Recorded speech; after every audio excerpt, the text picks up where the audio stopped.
Napakasimple lang naman sana niyang tignan. Pero bakit tatagalan? Kung natatandaan nyo, nagpunta tayo sa Laguna para magsukat ng gate. At binigay sa atin yung design na ganito. Sa unang tingin ko pa lang, napansin ko kaagad yung arko. Pero inisip ko, kaya naman buuhin ng isang linggo. Pero nawala sa isip ko na may grills pa lang nakasama to. Ay nako, kaya naman, pagdating namin sa shop, pinapabuo ko agad kay Tonton yung mga design na to. At pagkatapos, saka naman niya kinabit dito sa frame natin. Minsan kasi sa trabaho, utak lang ang mabilis sa atin. Pero hindi kaya ng katawan natin. Kaya naman sa akala kong mabilis lang, doon kami natagalan.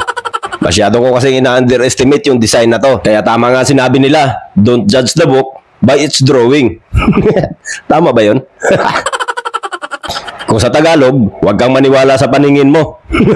Ay, biro lang, biro lang. Pero sa totoo lang mga idol, medyo natagalan talaga kami dito sa design na to. Bukod sa napakarami niyang abubot, napakarami niya pang wiwildingin. At itong arko na to, kailangan parehas yung bend niya sa taas at baba dahil may ipapasok pa nga rin tayo na design dyan. At bukod pa dyan, sobrang dili na nga tayo dito mga idol dahil sa hindi natin inaasahan. Ewan ko lang kung nangyayari sa inyo to ha. Kung kailan ka nagmamadali, saka naman ngayon naganda sira-sira yung mga gamit. Kung hindi yung tig machine ang magloko, yung grinder, isipin nyo, siyam na grinder mga idol. Sabay-sabay silang nasira. Kaya ang ginawa ni Tonton, kinalakal niya yung grinder. Tinanso niya para daw may pambili siya ng grinder. Pero ewan ko lang kung kasya ba pambili ng grinder yung pinagtatansuan niya.